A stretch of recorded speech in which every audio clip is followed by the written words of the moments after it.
ಜನನಿ news ಚಾನೆಲ್ಗೆ like ಮಾಡಿ, subscribe ಮಾಡಿ, ಶೇರ್ ಮಾಡುವ ಮೂಲಕ ನಮ್ಮ ಚಾನೆಲ್ಗೆ ಸಹಕರಿಸಿ.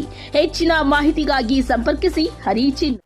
ನೀನು ಮಾಡಿಕೊಂಡ್ರೆ ಇನ್ನೊಬ್ಬರ ಮೇಲೆ ಯಾಕೆ ಇದು ಮಾಡೋಕೆ ಹೋಗ್ತೀಯ?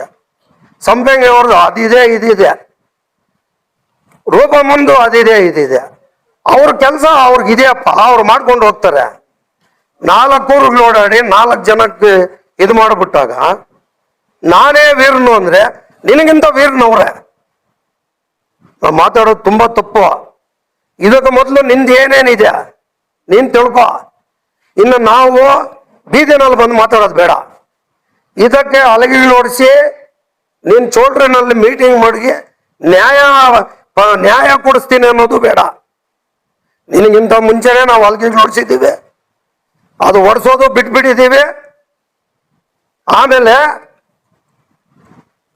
500 ಜನ 300 ಜನ 200 ಜನ ಅಲ್ಲಿ ಸೇರಿಸೋಕೆ ನೀನು ಬಸ್ಸುಗಳು ಕಳಿಸಿ ದುಡ್ಡು ಕೊಟ್ಟು ತರಿಸಿದೀಯ. ನಾವು ನಿಲ್ತ್ಕೊಂಡೆ 500 ಜನ 1000 ಜನ ಸೇರಿಸ್ತೀವಿ. ಇದು ಅಲ್ಲಿಗೆಗಳು ಹೊಡಿಸಿರೋದು ಬಿಟ್ಟಿರೋದು ಮಾಡಿರೋದು ಅದೇ 3-4 MLA ಟರ್ಮು, 35 ವರ್ಷ ರಾಜಕೀಯ, ಸೊಸೈಟಿ, ಗ್ರಾಮ ಪಂಚಾಯತಿ, ಪ್ರತಿಯೊಂದು ಇದೆ. ಬೇರೆ ಬೇರೆಯವರೆಲ್ಲ ಹೇಳ್ತಾರೆ ನಿನಗೆ ಅದಕ್ಕೆ ನಿಲ್ಲಿ, ಅದಾಗು, ಇನ್ನೊಂದು ನಿಲ್ಲಿ, ಇನ್ನೊಂದಾಗು. ಅವ್ರು ಹೇಳ್ದಂಗೆ ನಾನು ಹೇಳಕ್ ಬರಲ್ಲ. ನೀನು ಆಗು, ಏನ್ ಬೇಕೋ ಆಗು. ಆದ್ರೆ ನಂದು ಆ ಪಾರ್ಟಿ, ನಂದು ಇನ್ನೊಂದು ಬಿಜೆಪಿ ಅವ್ರಿಗೆ ಅವಧಿಯಲ್ಲಿ 2 ವರ್ಷ ಕಡ್ಡಾಯವಾಗಿ ಸಭೆಗೆ ಹಾಜರಾಗಬೇಕಂತೂ ಒಂದು ಸರ್ಕಾರದ ಆದೇಶ ಇದೆ ಸಹಕಾರ ಕ್ಷೇತ್ರದಲ್ಲಿ. ಮತ್ತೆ 5 ವರ್ಷದಲ್ಲಿ 2 ವರ್ಷ ಏನಾದ್ರೂ ಒಂದು ಟ್ರಾನ್ಸಾಕ್ಷನ್ ಮಾಡಬೇಕು ಅಂತ ಒಂದು ಕಾನೂನು ಇದೆ. ಅದರಲ್ಲಿ ಎ ವರ್ಗದ ಸಂಘವಂದ್ರೆ VSS ಸಂಘಗಳು. VSS ಸಂಘಗಳು ಕನಿಷ್ಠ ಆದರೂ 50,000 ರೂಪಾಯಿ ಒಂದು ಡಿಪಾಸಿಟ್ ಇಡಬೇಕು, ಠೇವಣಿಯಾಗಿ ಇಡಬೇಕು. ಮತ್ತೆ ಇಲ್ಲದ್ರೆ ಏನಾದರೂ ವ್ಯವಹಾರ ಮಾಡಬೇಕು ಅಂತ ಅದರಲ್ಲಿ ಒಂದು ಕಾನೂನು ಎಲ್ಲ ಈ ಸರ್ವ ಸದಸ್ಯರ ಸಭೆಯಲ್ಲಿ ಎಲ್ಲ ನೋಟಿಸನ್ನು ಎಲ್ರಿಗೂ ವಿತರಿಸಿದ್ದೀವಿ. ಅದರಲ್ಲಿ ಯಾವುದೂ ಲೋಪ ಆಗಿಲ್ಲ.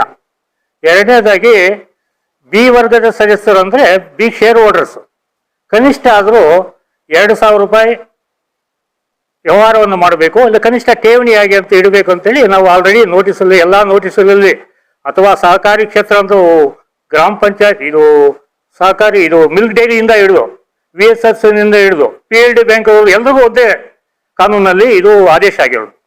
ಅದ್ರ ಪ್ರಕಾರ ಸರ್ವ ಸದಸ್ಯರು ಕಡ್ಡಾಯವಾಗಿ ಬರಬೇಕಾಗಿದ್ದು ಅವರ ಧರ್ಮ. ಶೇರ್ ಕಟ್ಬಿಟ್ಟು ಮನೆಯಲ್ಲಿ ಇದ್ರೆ ಅದಕ್ಕೆ ವೋಟು ಪವರ್ ಬರಲ್ಲ.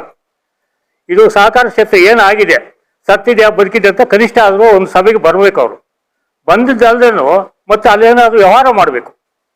ಸರ್ವಕ್ಷೇತ್ರ ಇದು ಏನಾದರೂ ಸೊಸೈಟಿ ಉಳಿಬೇಕಾದ್ರೆ ಅವರಲ್ಲಿ ಏನೋ ವ್ಯವಹಾರ ಮಾಡಬೇಕು, ಇಲ್ಲ ಕನಿಷ್ಠ ಆದರೂ ಠೇವಣಿ ಇಡಬೇಕು.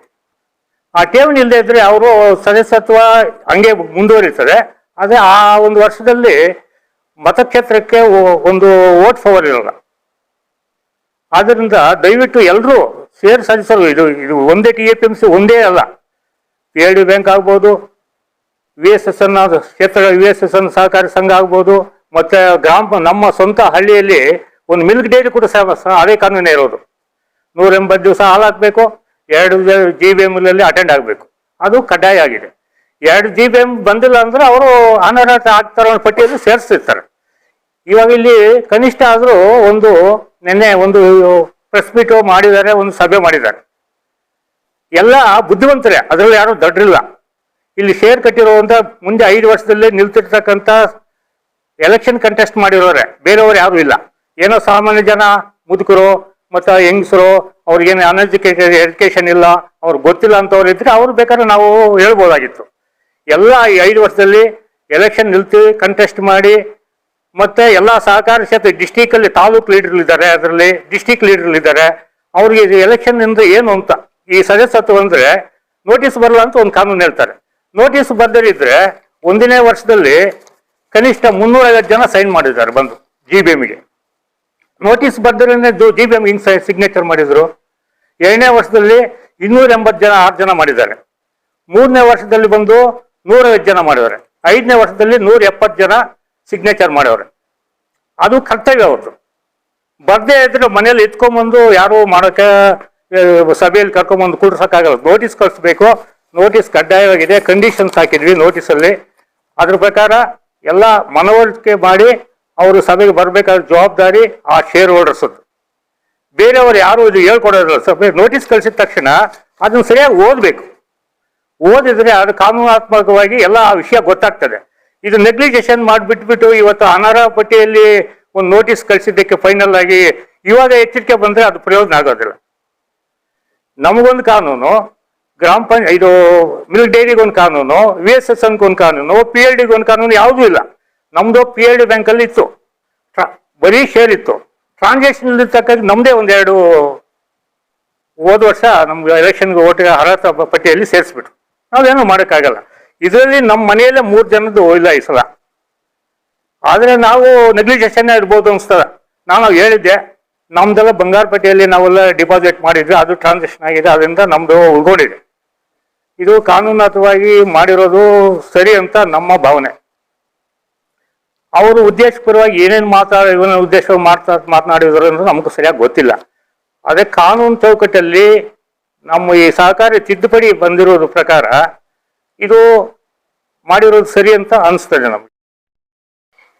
ಚಂಬಾರ್ಸ್ನಲ್ಲಿ TAPMC ಡೈರೆಕ್ಟರ್ ಅಲ್ಲಿ ನಾವು ಗ್ರಾಮ ಪಂಚಾಯತಿ 2 times ಮೆಂಬರ್. ಈ ಸಹಕಾರ ಕ್ಷೇತ್ರದಲ್ಲಿ ನಮಗೆ ಅನುಭವ ಇಲ್ಲ. ಇಲ್ಲಿ ಬಂದ ಮೇಲೆ 5 ವರ್ಷದಲ್ಲಿ ಇದಕ್ಕಿಂಚೆ ನಾವು ರಾಜಕಾರಣದಲ್ಲಿ ಬೆಳೆದು ಬಂದವರು. ಈ ಸಹಕಾರಿ ಕ್ಷೇತ್ರ ಹೆಚ್ಚಿನ ಆಸಕ್ತಿ ಇರಲಿಲ್ಲ. ನಮ್ಮ ಹಿರಿಯರ ಹತ್ರ ತಿಳ್ಕೊಂಡಿದ್ವಿ ಇದ್ರ ಬಗ್ಗೆ. 5 ವರ್ಷದಲ್ಲಿ 2 GBM ಮಾಡಿಲ್ಲ ಅಂದ್ರೆ, ಸೈನ್ ಹಾಕಿಲ್ಲ ಅಂದ್ರೆ ಹೋಗ್ತದೆ ಅನ್ನೋದು ನಮ್ಮ ಹಿರಿಯರ ಕಡೆಯಿಂದ ನಾವು ತಿಳ್ಕೊಂಡಿದ್ವಿ, ನೋಟಿಸಲ್ಲಿ ನೋಡಿದ್ವಿ. ಬಟ್ ಇಷ್ಟೊಂದು ಸ್ಟ್ರಿಕ್ಟ್ ಆಗಿ ಈ ತರ ಇದೆ ಅನ್ನೋದು ನಮಗೆ ಈ ನೋಟಿಸ್ ನೋಡಿದ ಮೇಲೆ ಗೊತ್ತಾಯ್ತು.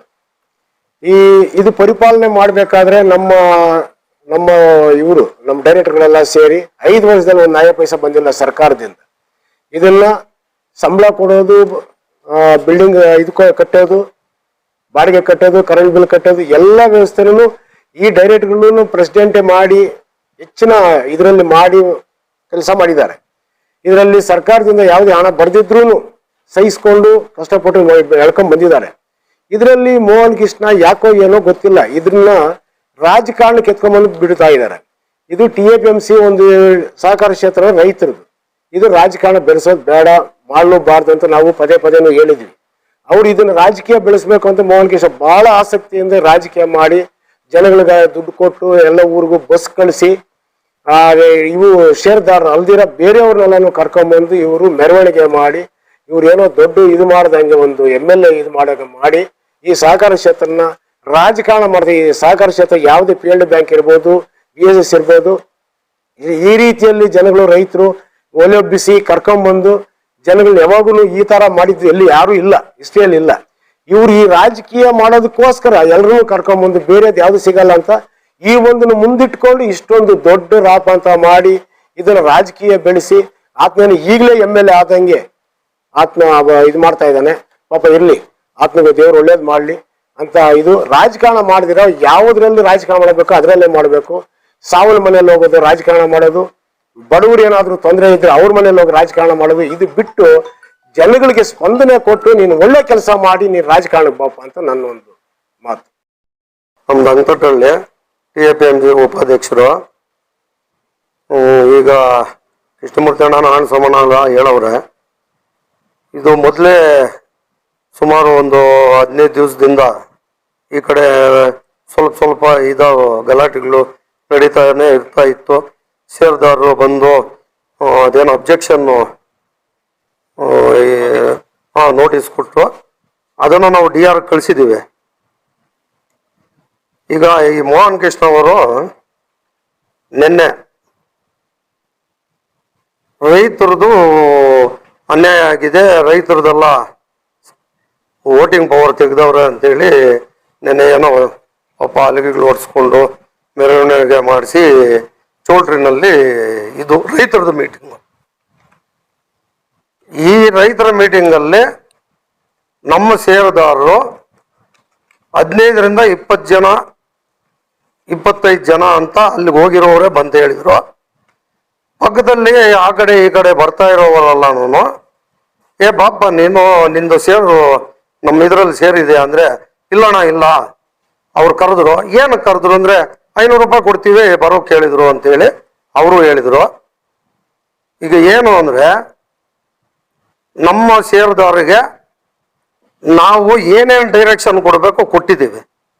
ಅವರು ತಂದು ಅಬ್ಜೆಕ್ಷನ್ ಲೆಟರ್ಗಳೆಲ್ಲ ಕೊಟ್ಟವ್ರೆ. ನಾವು DR ಹತ್ರ ಕಳಿಸಿದ್ದೀವಿ, ಅವ್ರು GR ಕಳಿಸವ್ರೆ. ಅವ್ರದ್ದು ವೋಟಿಂಗ್ ಪವರ್ ಬರ್ಬೋದು, ಬರಬೇಕು ಅಂತೇಳಿ ನಾವು ಅದು ಇದು ಮಾಡ್ತಾ ಇದ್ದೀವಿ. ಯಾಕೆಂದ್ರೆ ಹೊಸದಾಗಿ ಆಗಿರೋ ಸೊಸೈಟಿ ಇದು ಠೇವಣಿನೂ ಇಡಬೇಕು. ಜನರಲ್ ಬಾಡಿ ಮೀಟಿಂಗ್ಗೆ 5 ವರ್ಷ ಕಂಟಿನ್ಯೂಷನ್ ಆಗಿ ವರ್ಷನೂ ಕನಿಷ್ಠ ಪಕ್ಷ 3 ವರ್ಷ 2 ವರ್ಷ ಆದರೂ ಬಂದಿರಬೇಕು ಅವರು. ಅದರಲ್ಲೇ ಬರದೇ ಇರೋರು 300 ಚಿಲ್ಲರೆ ಇದೆ, 310 ಪೂರ್ತಿ ಒಂದು ಮೀಟಿಂಗ್ ಬಂದಿರೋರು ಅವರೇ, ಪೂರ್ತಿ ಬರದೇ ಇರೋರು ಅವರೇ. ಈಗ ಠೇವಣಿ ಕಟ್ಟಬೇಕು ಅಂತ ನೋಟಿಸ್ ಜಾರಿ ಮಾಡಿದಾಗ ಕೂಡ ಅವ್ರಿಗೇನೋ ಕೇರ್ಲೆಸ್, ಆಯಾ ಅಡಿಗೆ ಮುಂದ್ಲೆಪ್ಪ ಪೇಮೆಂಟ್ ಕಟ್ಟಲ್ಲ, ಆ ದುಡ್ಡು ಬಡಿಸ್ತಿಂದೆ ಅಂತ ಅವ್ರು ತಿಳ್ಕೊಂಡು ಅಕಸ್ಮಾತ್ ಇರಬಹುದು. ಹಂಗೂ ಕೆಲವ್ರು ಅವ್ರೆ. ಇದನ್ನ ನಾವು ಸರಿಪಡಿಸೋದು ಅದು ನಮ್ಮ ಕರ್ತವ್ಯ. ನಾವು ಸರಿಪಡಿಸೋಕೆ ನಾನೇ ಅಲ್ಲಿ ಕೂತು ಅವತ್ತು ಪ್ರೆಸ್ ಮೀಟಿಂಗು ನೀವೇ ಇದ್ರೆ ನಾವು ಹೇಳಿದ್ವಿ ಏನೇನು ಡಾಕ್ಯುಮೆಂಟು ಅವ್ರು ಕೇಳಿದ್ರು ಕೊಡಪ್ಪ, ಎಲ್ರಿಗೂ ಒಳ್ಳೇದಾಗ್ಲಿ. ಸೇರು ಬಂದ್ರೆ 600 ಜನ, 600 ಜನದಲ್ಲಿ ಯಾರು ಎಲೆಕ್ಷನ್ ನಿಲ್ಲಬಹುದು ಇರಬಹುದು. ಅವ್ರವ್ರು ಇದು ಷೇರುದಾರರು ಅಂದಮೇಲೆ ಷೇರುದಾರರೇ ಕೊಡ್ರಿ ಅಂತ ಹೇಳಿದ್ವಿ, ಅವರು ತಗೊಂಡವ್ರೆ. ಇದೆಲ್ಲ ಮುಗಿದ ಮೇಲೆ ಯಾರೋ ಗೋವಿಂದ ಹೇಳಿದ್ನು, ಅವ್ರು ಹೇಳಿದ್ರು, ಇವ್ರು ಹೇಳಿದ್ರು, ಯಾರಿಗೆ ಹೇಳಿದ್ರು ಇದು ತಗೊಂಡಿಲ್ಲ, ನಮ್ದು ಷೇರು ತೆಗ್ದವ್ರೆ, ವೋಟಿಂಗ್ ಪವರ್ ತೆಗ್ದವ್ರೆ ಅಂತೇಳಿ ನಮ್ಗೆ ಹೇಳಿದ್ರು ಅಂತೇಳಿ ನಿನ್ನೆ ಮೀಟಿಂಗು. ಮೋಹನ್ ಗೆಸ್ಟ್ ಅವರು ಪಾಪ ತುಂಬಾ ಚಿಕ್ಕವರು. ನಾವು 35 ವರ್ಷದಿಂದ ರಾಜಕೀಯ. 89ರಲ್ಲಿ VSSN ಬೇತ್ಮಂಗಲ ಡೈರೆಕ್ಟ್ರು, 2000ರಲ್ಲಿ ಟಿಗೊಲ್ಲಹಳ್ಳಿ ಪಂಚಾಯತಿ ಸದಸ್ಯರು, 2001ರಲ್ಲಿ ಬೇತ್ಮಂಗಲ VSSN ಅಲ್ಲಿ ಡೈರೆಕ್ಟ್ರು, ಪ್ರೆಸಿಡೆಂಟು. ಮೋಹನ್ ಗೆಸ್ಟ್ ಇನ್ನ ಯಾವ್ದ್ರಲ್ಲಿ ಇಲ್ಲ, ಪಾಪ ಚಿಕ್ಕ ಹುಡುಗ ಮಾತಾಡ್ತಾನೆ. ಈಗ ಮೋಹನ್ ಕೃಷ್ಣ ಅವ್ರಿಗೆ ಏನ್ ಮಾತಾಡಬೇಕು ಏನ್ ಮಾತಾಡಬಾರ್ದು ಅಂತ ಫಸ್ಟ್ ತಿಳ್ಕೊಂಡು ಮಾತಾಡಬೇಕು.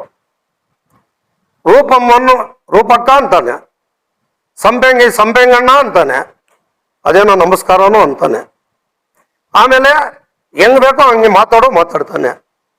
ಸಂಪೆಂಗಿ ಅವರು ರೂಪಮ್ಮ ಅವ್ರಿಗನ್ನ ಮೊದಲ ಮೇಲೆ ಅವ್ರ ಶಾಸಕರಲ್ಲಿ, ಅವ್ರ ತಾಯಿ ಶಾಸಕರು,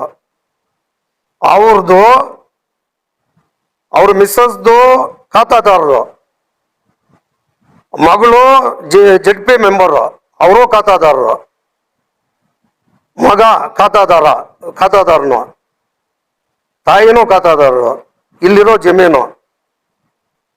ಅವರು ಒಂದು ಸೊಸೈಟಿನಲ್ಲಿ ಕೋಆಪರೇಟಿವ್ನಲ್ಲಿ ಆ ಒಂದು ಮನೆಯಲ್ಲಿ 20 ಜನಕ್ಕಿರ್ಲಿ ಏನೋ ಖಾತಾದಾರ ಇದ್ರೆ ಷೇರುದಾರ ಆಗ್ಬೋದು, ಆಗಬಾರ್ದು ಅನ್ನೋದೇನಿಲ್ಲ. ಒಬ್ಬೊಬ್ಬರನ್ನ ತೋರಿಸೋದು ಏನಂದ್ರೆ ಅದು ಬಾಯಿಗೆ ಬಂದಂಗೆ ಮಾತಾಡೋದು ಅಲ್ಲ. ಇದು ಆದ್ಮೇಲೆ ಅವ್ರ ಮನೆಯಲ್ಲಿ ಇಷ್ಟಿದೆ, ಇವ್ರ ಮನೆಯಲ್ಲಿ ಇಷ್ಟಿದೆ, ಇನ್ನೊಬ್ಬರ ಮನೆ, ನಿನ್ನ ಮನೆಯಲ್ಲಿ 50 ಜನ ಇದ್ರೂ ಖಾತಾದಾರ ನೀನ್ ಇಟ್ಕೋಪ್ಪ, ಮಾಡ್ಕೋ. ಇದನ್ನು ಉದ್ದೇಶಪೂರ್ತಿಯಾಗಿ ಯಾರು ತೆಗ್ದಿಲ್ಲ. VSSN ಡೈರಿಗಳಲ್ಲಿ 180 ದಿವಸ ಹಾಲು, ಅವ್ರು ಹಾಲಾಗದೆ ಇದ್ರೆ ಅವ್ರಿಗೆ ಎಲಿಜಿಬಿಲಿಟಿ ಬರಲ್ಲ, ಅವ್ರಿಗೆ ವೋಟ್ ಎಲೆಕ್ಷನ್ ಬರಲ್ಲ. ಇದು ಹೊಸದಾಗಿರೋದಲ್ಲ.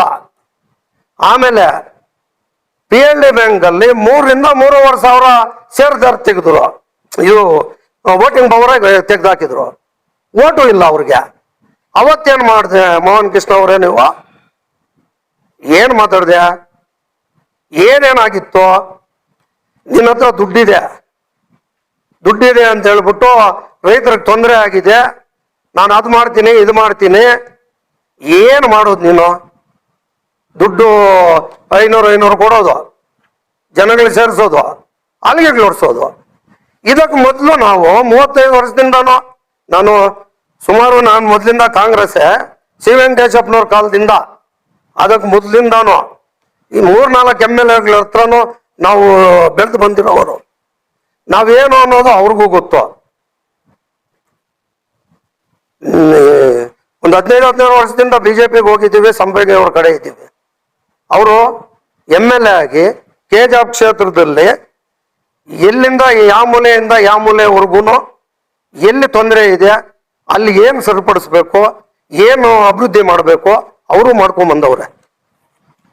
ಇಲ್ಲಿ ಬೇದಮಂಗಲದಲ್ಲಿ ಡಬಲ್ ರೋಡು, ಎತ್ತಿನ ಗಾಡಿ ಈ ಕಡೆ ಸೈಕಲ್ ಬಂದ್ರೆ ಪಿಟಿ ಕೇಸ್ಗಳು ಹಾಕಿರೋದು ಇದೆ.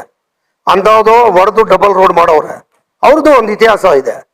ಈಗಿರೋ ಶಾಸಕರದ್ದು ಹೋಗನಹಳ್ಳಿ, ಕಳಕುಪ್ಪ, ಸಿನುಪನಹಳ್ಳಿ, ಇದು 4-5 ಊರುಗಳಿಗೂ ಮಳೆ ಬಂದು ನಮ್ಮ ಕೆರೆನಲ್ಲಿ ನೀರು ಬಂದ್ರೆ ಆ ಕಡೆ ಹೋಗಂಗಿಲ್ಲ, ಹುಟ್ಟಳ್ಳಿಯಿಂದ ರೌಂಡ್ ಬರಬೇಕು.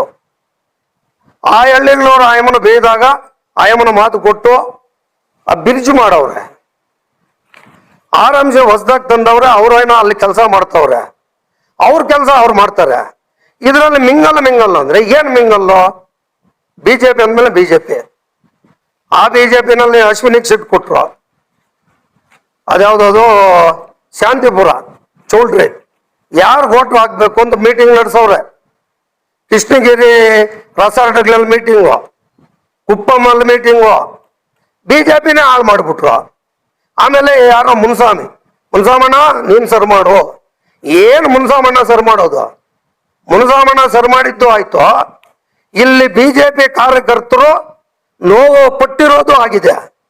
ಮುನ್ಸಾಮಣ್ಣ ಸರ್ ಮಾಡೋದು ಬೇಡ, ಬಿಜೆಪಿ ಅವರು ನೋವು ಕಷ್ಟ ಪಡೋದು ಬೇಡ. ಮುನ್ಸಾಮಣ್ಣ ಆಲ್ರೆಡಿ ಏನ್ ಮಾಡ್ಬೇಕ ಮಾಡ್ಬಿಟ್ಟವನೆ, ಅದು ನಿನ್ನಲ್ಲೇ ಇದೆ. ಇನ್ನ ಬೇರೆ ಹೇಳ್ಬೇಕು ಅಂದ್ರೆ ಮೋಹನ್ ಕೃಷ್ಣ ಅವ್ರಿಗೆ APMCಯಲ್ಲಿ ನಿರ್ದೇಶಕರಾಗಿದ್ದೀನಿ. ಪ್ಲಸ್ಸು ನಾನು ಸುಮಾರು 20 ವರ್ಷದಿಂದ KMF ಡೈರಿಯಲ್ಲಿ ಕಾರ್ಯದರ್ಶಿಯಾಗಿದ್ದೀನಿ. ಸಹಕಾರ ಕ್ಷೇತ್ರ ಅಂದರೆ ಎಲ್ಲದಕ್ಕೂ ಒಂದೇ. ಅದು PLD ಬ್ಯಾಂಕ್ ಆಗಿರ್ಬೋದು, VSSN ಆಗಿರ್ಬೋದು, ಯಾವುದೇ ಇದರಲ್ಲಿ ಸಹಕಾರ ಕ್ಷೇತ್ರಕ್ಕೆಲ್ಲ ಒಂದೇ ಆ್ಯಕ್ಟು, ಒಂದೇ ಕಾನೂನು. ಅದನ್ನು ನಾವು ಪಾಲಿಸ್ಕೊಂಡು ಹೋಗಬೇಕು. ಇವಾಗ ನಮ್ಮ ಡೈರಿಯಲ್ಲೂ ಕೂಡ 180 ದಿವಸ ಹಾಲಾಗಿರಬೇಕು. ಪ್ಲಸ್ಸು ಕನಿಷ್ಠ ಅಂದರೆ 500 ಲೀಟ್ರು ಪೂರೈಸಿರಬೇಕು. GBM ಕನಿಷ್ಠ ಅಂದರೆ 2 GBM, 5 GBM ಇರುತ್ತೆ. 5 GBMಲ್ಲಿ 2 GBMಗೆ ಅಟೆಂಡ್ ಆಗಿರಬೇಕು. ಇಂಥ ಕಾನೂನು ಇರುತ್ತೆ. ಅವರು ಯಾರು ಬರಲ್ವೋ ನಾವು ನೋಟಿಸ್ ಕಳಿಸೋ ಜವಾಬ್ದಾರಿ ನಮ್ಮದು. ನೋಟಿಸಲ್ಲೇ ನಾವು ವಿಶೇಷ ಸೂಚನೆ ಅಂತ ಹಾಕಿರ್ತೀವಿ, ಅದನ್ನು ಓದ್ಕೋಬೇಕು. ಅವರು ನಾವು ಮನೆಗೆ ಹೋಗಿ ಓದ್ಸೋಕ್ಕಾಗಲ್ಲ. ಅವ್ರು ಓದ್ಕೊಂಡಾದರೂ ತಿಳುವಳಿಕೆ ತಗೊಂಡಾದರೂ ಬರಲಿ ಅಂತ ಹಾಕ್ಸ್ತೀವಿ. ಅದು ಆ್ಯಕ್ಟ್ ಪ್ರಕಾರ, ಸಹಕಾರ ಕ್ಷೇತ್ರದ ಇದ್ರ ಪ್ರಕಾರ ಅದು ಹಾಕ್ಲೇಬೇಕು, ಹಾಕ್ತೀವಿ. ಬಟ್ ಅವ್ರು ಬರೋದು ಬಿಡೋದು ಅವ್ರಿಷ್ಟ. ಇವಾಗ ಇದು ಇಷ್ಟು ಕ್ಲಿಯರಾಗಿ ಇಲ್ಲಿ ಇದೆಯಲ್ಲ, ಅದು ಓದ್ತೇನೆ ಏನೇನೋ ಮಾಡಿಕೊಂಡು ನಾವು ಬಂದಿಲ್ಲ, ನಮಗೆ ನೋಟಿಸ್ ಬಂದಿಲ್ಲ, ಹಂಗೆ ಬಂದಿಲ್ಲ. ನೋಟಿಸ್ ಬಂದಿಲ್ಲ ಅಂದರೆ ಉಳಿದವ್ರಿಗೆ ಬಂದಿರೋರಿಗೆ ಇವಾಗ 117 ಜನ ಇದ್ದಾರಲ್ಲ, ಅವ್ರಿಗೆ ಹೆಂಗೆ ಹೋಯ್ತು ನೋಟಿಸು? ಅದು ಬಿಟ್ಟು ಇವರು 5 ವರ್ಷನೂ ಸುಮ್ಮನೆ ಇದ್ಬಿಟ್ಟು ಈಗ ಬಂದು ನಮಗೆ ಇದೆಲ್ಲ ಬಂದಿಲ್ಲ, ನಮಗೆ ಅನರ್ಹ ಮಾಡಿದ್ದಾರೆ ಅಂದರೆ ಅದು ನಾವು ಮಾಡುವುದೂ ಇಲ್ಲ, ಯಾರು ಮಾಡುವುದೂ ಇಲ್ಲ. ಅದು ರೂಲ್ಸ್ ಪ್ರಕಾರ ಏನಿದೆಯೋ ಅದ್ರ ಪ್ರಕಾರನೇ ಆಗೋದು. ಹಿಂಗೆ ಮಾಡಿದ್ದಾರೆ, ಇವ್ರು ಹಿಂಗೆ ಮಾಡಿದ್ದಾರೆ, ಅವರು ಇದನ್ನು ಮಾಡ್ತಾರೆ ಅಂದರೆ ಅದೆಲ್ಲ ತಪ್ಪು. ಫಸ್ಟು ಅವರು ಮಾತಾಡೋದು ಅವ್ರಿಗೆ ಗೊತ್ತಿಲ್ಲ. VSSN ಇದು APMCನ, ಇದು TAPMCನ, ಇದು RMCನ ಅಂತ ಅವ್ರಿಗೆ ಗೊತ್ತಿಲ್ಲ. AMC ಅಂತ ಮತ್ತೆ ಮಾತಾಡ್ತಾರೆ. ಫಸ್ಟು TAPMC ಯಾವುದು, RMC ಯಾವುದು, ಸಹಕಾರ ಸಂಘ ಅಂದರೆ ಏನು ಎಲ್ಲ ತಿಳ್ಕೊಂಡು ಮಾತಾಡಿದ್ರೆ ಒಳ್ಳೆಯದು.